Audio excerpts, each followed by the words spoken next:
નમસ્કાર મિત્રો, ડાયરેક્ટ ઇનડાયરેક્ટમાં આપણે 4-5 ડાયલોગ કર્યા બાદ હવે આપણે આગળના ડાયલોગની વાત કરીએ છીએ. મેં તમને લાસ્ટ લેક્ચરમાં વાત કરેલી છે કે જેમ બને એમ તમે ડાયરેક્ટ ઇનડાયરેક્ટના ડાયલોગની પ્રેક્ટિસ તમે વધારે ને વધારે કરો. જેટલું પ્રેક્ટિસ તમે કરશો એટલો ફાયદો તમને થશે. હું અહીંયા તમને 5 કે 6 ડાયલોગ કરાવી શકીશ. તમે ઘરે તમારી પાસે ગ્રામરની બુક હોય, કોઈ 10માનું સાહિત્ય હોય, 11માનું, 12માનું કોઈ બી સાહિત્ય હોય તો એમાં ડાયરેક્ટ ઇનડાયરેક્ટ ના ડાયલોગ આવા તમને આપ્યા છે. તો એને તમે જાતે સેલ્ફ લર્નિંગ બરાબર તમે પ્રેક્ટિસ કરો તો તમને વધારે પરફેક્ટ આવે છે. જોઈએ આપણે આગળના ડાયલોગની વાત કરીએ છીએ. સૌથી પહેલા આપણને ઇન્વર્ટેડ કોમાથી વાક્ય સ્ટાર્ટ થયું છે. Is the train late today? પ્રશ્નાર્થ નિશાની આસ્ક ધ પેસેન્જર. એક પેસેન્જરે પ્રશ્ન પૂછે છે કે શું આજે ટ્રેન લેટ છે? તો નીચે જવાબ આપે છે કે યસ ઇટ્સ એપોસ્ટ્રોફ એસ છે. It's half an hour. Half an hour એટલે અડધો કલાક, કે અડધો કલાક આજે ટ્રેન લેટ છે. Replied the clerk.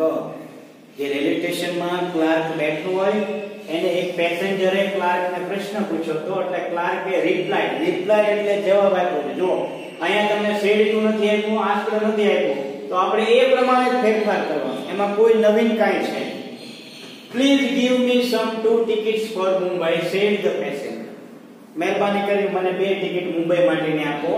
તો આ પ્રશ્ન, આ જે આજ્ઞાર્થ વાક્ય છે અને આ પછીનું વાક્ય છે મિત્ર કોણ બોલે છે? જો ઉપરનું પેસેન્જર, તો આ વાક્ય છે પાછો ક્લાર્ક બોલતો હોય. ક્લાર્ક પ્રશ્ન પૂછે છે do you want to travel by the mail train? શું તમે મેલ ટ્રેનમાં જવા ઈચ્છો છો? આ બે વ્યક્તિનું આપણને વાતચીત કન્વર્ઝેશન ડાયલોગ આપ્યો છે ડાયરેક્ટમાં, એને આપણે ઇનડાયરેક્ટમાં ફેરવવાનો છે. તો સૌથી પહેલા ધ્યાન આપો સ્ટાર્ટ કેવી રીતે પેરેગ્રાફ પાડીને આપણે સ્ટાર્ટ કરવાનું છે. જોઈએ છીએ આપણે. સૌથી પહેલા પહેલું વાક્ય કઈ રીતનું છે તો કે is the train late today? Asked the passenger. Passenger છે એ ક્લાર્કને પ્રશ્ન પૂછે છે. આમાં આસ્ક્ડ આપ્યું છે તો આપણે એ જ લખવાનું છે, પણ પેસેન્જર આગળ લઈ લેવાનું છે. The passenger asked the clerk. હવે તમને ખ્યાલ છે પ્રશ્નાર્થ વાક્યમાં સંયોજક તરીકે શું આવે છે? if અથવા WS શબ્દ આવે છે. તો જો અહીંયા is થી શરૂ છે તો is EWS શબ્દ નથી એટલે સંયોજક તરીકે આપણે if મૂકવાનું છે. if. ત્યાર પછી પ્રશ્નાર્થ વાક્યમાં મેં તમને નિયમ કીધો હતો કે પ્રશ્નાર્થનું વિધાન વાક્યમાં માઇન્ડમાં ફેરવવાનું છે. તો is the train, તો ધ ટ્રેન આગળ અને ઇઝ પાછળ, બરાબર? તો ધ ટ્રેન નું ધ ટ્રેન જ રહે, એમાં કોઈ ફેરફાર નથી કરવાનો. ધ ટ્રેન અને ઇઝ નું તમારે વોચ કરી દેવાનું છે. ઇઝ નું વોચ લેટ, બરાબર? અહીંયા લખું છું લેટ. પછી આવે છે ટુડે. તો ટુડે નું નીચે લખી નાખજો. તો ટુડે નું ઇનડાયરેક્ટમાં શું થાય છે તો કે ધેટ ડે. આ પહેલું વાક્ય વિધાન બનાવી નાખ્યું. ધ્યાન રાખજો પ્રશ્નાર્થ હતો એનું વિધાન. હવે આ પેસેન્જરે પ્રશ્ન પૂછ્યો તો એનો ક્લાર્ક છે જવાબ આપે છે. તો આ વાક્ય ક્લાર્ક બોલે છે. તો લખીએ આપણે ધ ક્લાર્ક રિપ્લાઈડ આપણને આપ્યું છે તો એ જ લખી નાખવાનું છે. Said to replied. કોને રિપ્લાઈડ કરે છે? પેસેન્જર. તો પેસેન્જર સાંભળનાર તરીકે પેસેન્જર છે ને એ પુરુષ બી હોઈ શકે છે, સ્ત્રી બી હોઈ શકે. તો આપણે અહીંયા પુરુષ તરીકે લઈએ છીએ પેસેન્જરને. તો પેસેન્જર પુરુષ સાંભળનાર. મેં તમને યસ અથવા નો નું કીધેલું છે કે રિપ્લાય યસ હોય તો તમારે પોઝિટિવલી કરવાનું, નો હોય તો નેગેટિવલી. તો replied in positively. Replied in positively અને પેસેન્જર પ્રમાણે પુરુષમાં લીધો છે એટલે હિમ. હવે અહીંથી યસ નીકળી ગયો શબ્દ. યસ નો આપણે પોઝિટિવલી કરી નાખ્યું. આ વિધાન વાક્ય છે જોડે સંયોજક તરીકે ધેટ થિંગ. સંયોજક તરીકે ધેટ. ઇટ્સ આપ્યું છે, ધ્યાન આપો. ઇટ્સ છે ને એ ભેગું છે. ઇટ ઇઝ નું ટુકડું ઇટ્સ થાય છે તો એને છૂટું પાડી દઈએ તો ઇટ વોઝ થઈ જાય. તો ઇટ વોઝ નીચે લખી લેવાનું આપણે. It was half an hour late. એમાં કોઈ ફેરફાર નથી કરવાનો. Half an hour late. આ બીજું. ત્રીજું પાછો પ્લીઝ થી શરૂ થયું અને પેસેન્જર બોલે છે. ત્યારે મેં તમને કીધું હતું કે જ્યારે પ્લીઝ થી શરૂ થાય ત્યારે કયા પ્રકારનું વાક્ય? આજ્ઞાર્થ વાક્ય થાય છે. તો ધ પેસેન્જર. આજ્ઞાર્થ હોય ત્યારે શેડ ટુ નું મેં તમને કીધેલું છે ભાવ ઓળખવાનો, પણ જ્યારે પ્લીઝ આવે ત્યારે શેડ ટુ નું સીધું રિક્વેસ્ટેડ જ કરી દેવાનું. એટલે requested REQUEST the passenger requested. કોને રિક્વેસ્ટ કરે છે? ધ ક્લાર્ક ને. તો ક્લાર્કે તે પુરુષ પ્રમાણે લઈ એટલે હિમ. હવે તમને ખ્યાલ હશે કે પ્લીઝ શબ્દ નીકળી જાય એની જગ્યાએ આપણે રિક્વેસ્ટેડ કરી નાખ્યું. અને આજ્ઞાર્થ વાક્યમાં સંયોજક તરીકે શું આવે છે? નિયમો યાદ હશે તો આવડશે. આજ્ઞાર્થ વાક્યમાં સંયોજક તરીકે ટુ અથવા નોટ ટુ આવે, પણ અહીંયા આપણને હકાર આપ્યો છે એટલે ટુ જ લખવાનું છે. To give. હવે મી, તો મી નો ફેરફાર બોલે છે બોલનાર પ્રમાણે, પેસેન્જર પ્રમાણે પુરુષ છે એટલે મેં તમને ત્રીજા કોષ્ટકમાં કીધેલું છે કે મી નો ફેરફાર બોલનાર પેસેન્જર પ્રમાણે મી નું હિમ થાય. કારણ કે આપણે અહીંયા આપણે પુરુષમાં લીધો તો એને પોઝિટિવલી હિમ એટલે પુરુષમાં જ લેવાનું છે પેસેન્જરને, અને ક્લાર્ક ને તે કયા પુરુષમાં લીધો છે. બરાબર. મી નું હિમ થઈ ગયું 2 ટિકિટ્સ. 2 tickets for Mumbai. પૂર્ણ વિરામની નિશાની. આજ્ઞાર્થ. હવે ધ્યાન આપો. હવે પાછો આ વાક્ય પેલું પેસેન્જર બોલતો તો આ પ્રશ્ન પૂછે તો ક્લાર્ક પ્રશ્ન પૂછે છે. તો આપણે પ્રશ્નાર્થ વાક્ય જે લખીએ ધ ક્લાર્ક આસ્ક્ડ. તમને ખ્યાલ છે પ્રશ્નાર્થ હોય ત્યારે સેડ ટુ નું આસ્ક્ડ. કોને પૂછે છે? પેસેન્જર ને પૂછે. તો પેસેન્જર ને આપણે પુરુષમાં લીધેલો છે એટલે હિમ આવ્યું. હવે પ્રશ્ન ક્યાંથી શરૂ છું? ડુ થી. તો સંયોજક તરીકે ઇફ અથવા ડબલ એ શબ્દ આવે, પણ અહીંયા ડબલ એ શબ્દ નથી એટલે સંયોજક તરીકે ઇફ મૂકવાનું છે. એટલે સંયોજક તરીકે અહીંયા ઇફ. ત્રીજો નિયમ પ્રશ્નાર્થમાં પ્રશ્નાર્થનું વિધાન બનાવવાનું છે. યુ આગળ અને ડુ પાછળ. તો યુ નો ફેરફાર સાંભળનાર. સાંભળે છે કોણ? પેસેન્જર. તો પેસેન્જર સાંભળે છે તો પેસેન્જર પુરુષમાં લીધો છે એટલે હી. પછી મેં તમને ડુ નું યુ આગળ અને ડુ નું ડીડ કીધેલું છે, પણ ડીડ નકાર હોય ત્યારે આવે એટલે ડુ નું ડીડ અહીંથી કાઢી નાખવાનું અને વોન્ટ ઈ વર્તમાન કાળ છે એને ભૂતકાળમાં ફેરવી દેવાનું છે. તો વોન્ટ નું તમારે વોન્ટેડ ટુ ટ્રાવેલ. પછી બધું આવનું, પછી કોઈ ફેરફાર નથી કરવાનો. Travel by the mail train. By the mail train. એક એક વાક્ય વ્યવસ્થિત સમજવાનું, પહેલા નિયમ પ્રમાણે વિચારવાનો, ફેરફાર કરવાનો અને આખો પેરેગ્રાફ પ્રમાણે ઇનડાયરેક્ટમાં ફેરવી નાખવાનું છે. લખી નાખો પહેલા. ચાલો ત્યાર પછી આપણે બીજા ડાયલોગની વાત કરીએ છીએ. સૌથી પહેલા આપણે ઇન્વર્ટેડ કોમાથી વાક્ય સ્ટાર્ટ છે. વાંચો પહેલા. Let's visit the Matheran during summer vacation. પૂર્ણવિરામ. સે પ્રાપ્તિ ટુ હર સિસ્ટર પ્રાચી. છેલ્લે પ્રાચી લખ્યું છે. પ્રાપ્તિ આ જો અહીંયા જરા આમ જો કેવી રીતે લખેલું છે સમજવા જેવું. સે પ્રાપ્તિ ટુ હર સિસ્ટર પ્રાચી. પ્રાપ્તિએ એની બહેનને પ્રાચીને કીધું. શું કીધું? કે ચાલો આપણે મથેરાનની આ સમર વેકેશનમાં મુલાકાત કરીએ. તમને કહું જો સમર વેકેશન એટલે ઉનાળુ વેકેશન. તો હવે ધ્યાન આપજો. આ પહેલું વાક્ય છે એ પ્રાપ્તિ બોલતી હતી. તો બીજું વાક્ય પહેલા જો વોટ એન એક્સલન્ટ આઈડિયા. ઉદ્ગારની નિશાન. કેટલો સરસ મજાનો સુંદર આઈડિયા છે. Have you talk to our papa. કે તે આપણા પપ્પાને વાત કરી છે. તો આ વાક્ય છે આ કોઈ કોણ બોલે છે? તો કે આ વાક્ય બીજું છે ને એ પ્રાચી બોલે છે. ખાસ ધ્યાન આપજો. પહેલું વાક્ય પ્રાપ્તિ બોલતી હતી, આ વાક્ય પ્રાચી બોલે છે. આમાં લખ્યું નથી પણ આપણે ઓટોમેટિક સમજી જવાનું છે. તો આને પૂછ્યું હતું કે have you talk to our papa. તે આપણા પપ્પાને વાત કરી છે. તો પાછું આ વાક્ય ખાલી નો કીધું તો એ પ્રાપ્તિ બોલે છે. જો અહીંયા લખ્યું નથી પણ આપણે સમજી લેવાનું છે. પ્રાપ્તિ કહે છે. વાય કઈ પાછું અટકી ગયું તો આ વાક્ય પાછું પ્રાચી કહે છે. ધ્યાન આપજો, ખાસ સમજવાનું છે. અને he is moodless today. તો આ વાક્ય પાછું પ્રાપ્તિ કહે છે કે એનો આજે મૂડ સારો નથી એટલે આપણે નથી વાત કરવી. તમને જો પહેલા તમારી સામે ડાયરેક્ટ ઇડાનો ડાયલોગ આવે એટલે એને આખો સમજી લેવાનું. કોણ બોલે છે, કોને કહે છે, કયો પ્રકારનું વાક્ય છે.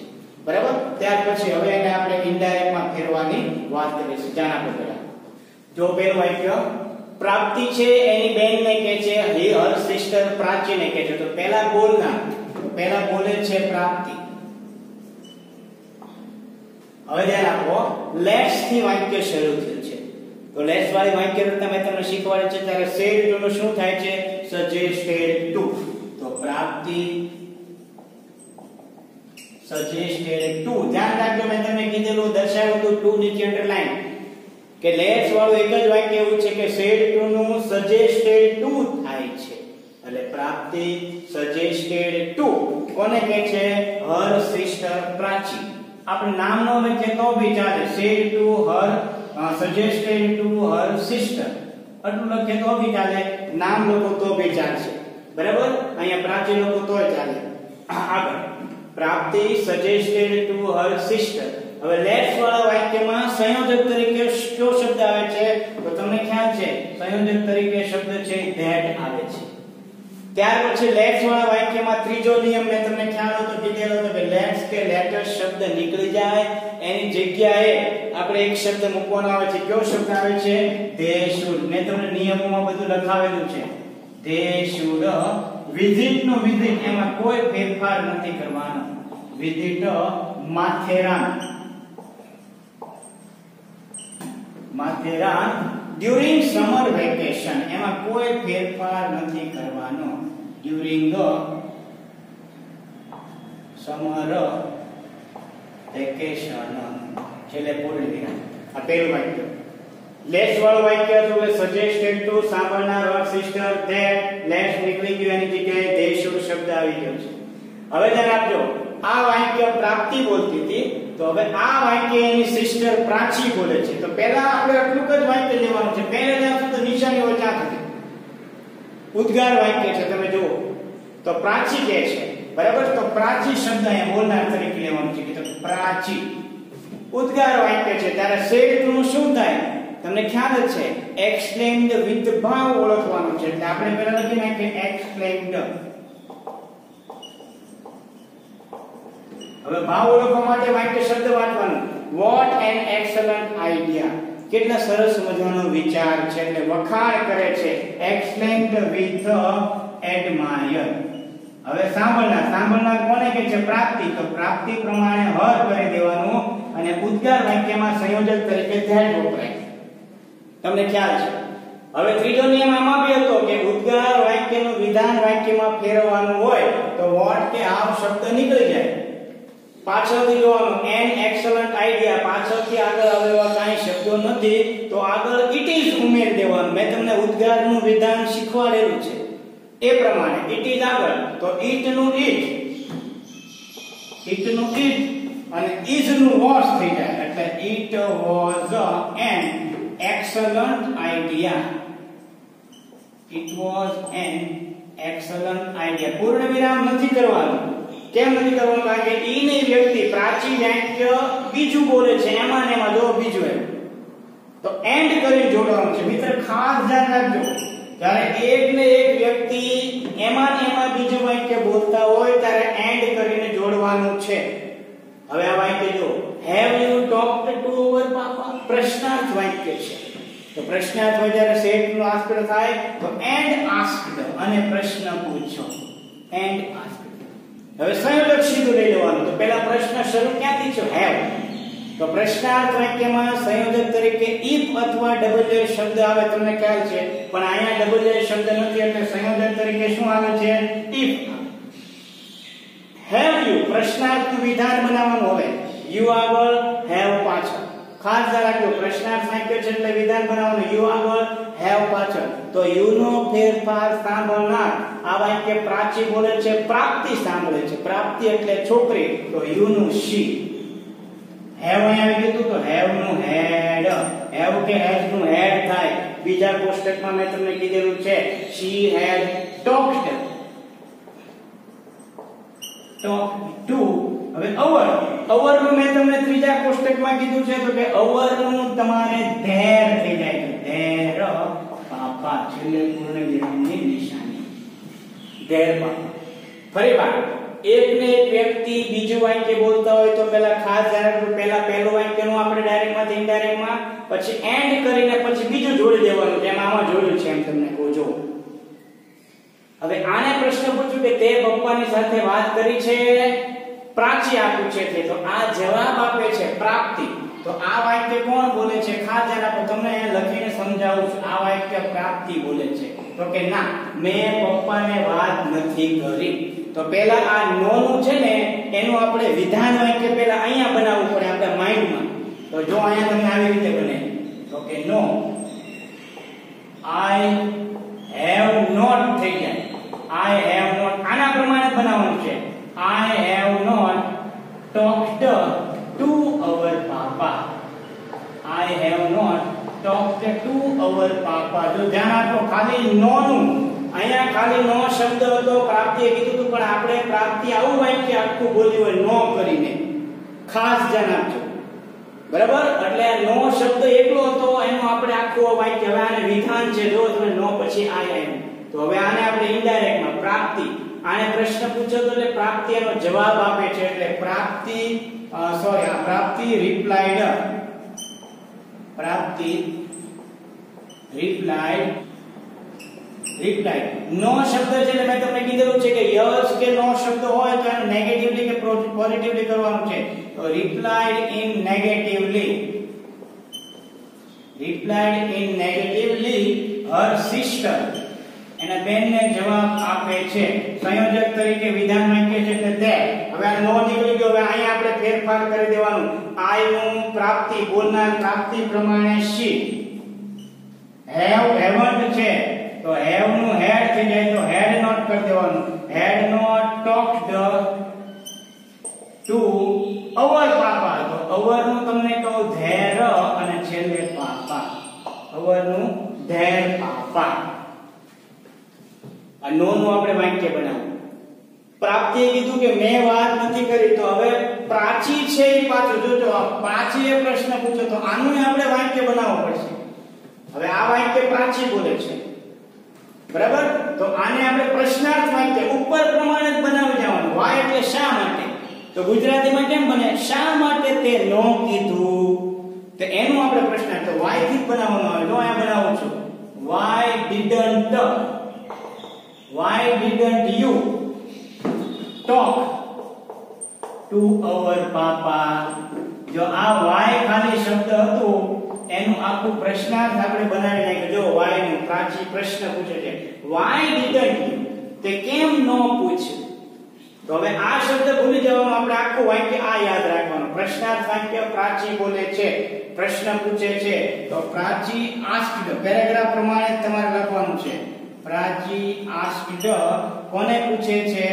તો કે એની બેનને. હર સિસ્ટર એમ લખો તોય ચાલે અથવા હર લખો તોય ચાલે. હવે અહીંયા પ્રશ્નાર્થ વાક્ય આખું થઈ ગયું. તો વાય એ ડબલ એ શબ્દ છે તો સંયોજક તરીકે વાય જ આવે. વાય. હવે પ્રશ્નાર્થનું વિધાન તો આ ડીડન્ટ છે તો યુ આગળ અને ડીડન્ટ પાછળ. યુ નું હર સિસ્ટર એના બેન પ્રમાણે શી. ડીડ નું મેં તમને કીધેલું છે હેડ પ્લસ ત્રીજું રૂપ, બરાબર? તો અહીંયા હેડ તો કરવાનું પણ નકાર છે ને એટલે નોટ કરી દેવાનું. હેડન્ટ કરો તોય ચાલે. હેડન્ટ અને ટોક નું ટોક્ડ ત્રીજું રૂપ કરી દેવાનું. અહીંયા ટોક છે પણ હેડ ની આરે હંમેશા ત્રીજું રૂપ આવે, યાદ રાખજો. Talked two. હવે અવર પાપા છે તો એનું ધેર પાપા. HEIR પાપા પૂર્ણ વિરામ. હવે આ વાક્ય પ્રાચી બોલે છે મિત્રો, બરાબર? તો હવે આ પ્રશ્ન પ્રાચીએ પૂછ્યો તો શા માટે તે પપ્પાને ન કીધું? તો આ પ્રાપ્તિ અને જવાબ આપે છે. આ વાક્ય પ્રાપ્તિ બોલે છે એટલે પ્રાપ્તિ રિપ્લાઈડ. પ્રાપ્તિ રિપ્લાઈડ. કોને રિપ્લાઈડ કરે છે? હર સિસ્ટર. હવે આ વિધાન વાક્ય છે એટલે વિધાન હોય એટલે સંયોજક તરીકે ધેટ આવી જાય તો ફાઇનલ છે. હી નું હી જ રહેવા દેવાનું, એમાં કોઈ ફેરફાર નહીં થાય. હી નું હી, અહીંયા હી. ઇઝ નું વોઝ કરી દેવાનું. હી વોઝ મૂડલેસ, એમાં કોઈ ફેરફાર નહીં. મૂડલેસ. અને ટુડે નું તમારે ધેટ થાય છે. આ રીતે તમે જુઓ એક વાક્ય સમજવાનું છે પહેલા, અને જેના વાક્ય બનાવવા પડે છે એનું વાક્ય આવી રીતે માઇન્ડમાં બનાવવાનું. આવી રીતે બનાવીને પછી ડાયરેક્ટ માંથી ઇનડાયરેક્ટમાં કેમાં નોનું બનાવ્યું, વાય નું આપણે બનાવ્યું છે, બરાબર. પછી ક્યારેક આવું પૂછાય એક ને એક વ્યક્તિ બે વાક્ય બોલતા હોય, તમે જુઓ તો એન્ડ કરીને એને બનાવવાનું, જે આપણે આ વાક્યો જોયા છે. ચાલો હવે ડાયરેક્ટ ઇનડાયરેક્ટમાં છે, મેં તમને લગભગ થોડા ઘણા ડાયલોગ કરાવી નાખ્યા છે, બરાબર. હવે તમારે તમારી જાતે વધારે ને વધારે પ્રેક્ટિસ તમારે કરવાની છે. જેટલી પ્રેક્ટિસ કરશો એટલો ફાયદો તમને છે મિત્રો.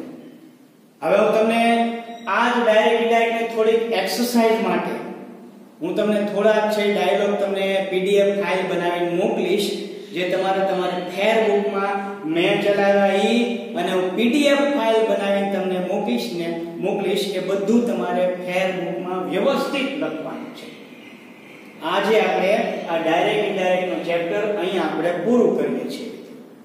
જો કઈ ક્વેરી હોય, ડિફિકલ્ટી હોય, ન સમજાણું હોય તો મને ફોન કરજો અથવા મેસેજમાં જાણ કરજો, એટલે આપણે એનું સોલ્યુશન આપશું. પણ જેટલી પ્રેક્ટિસ તમે કરશો, 3 કોષ્ટક નિયમો, વિધાનથી લઈને લેસ સુધીના નિયમો, અને જેમ બને એમ પ્રેક્ટિસ કરો, રિવિઝન કર્યા કરો, એટલે તમને પરફેક્ટ આવડી જશે. ચાલો લખી લો મિત્રો.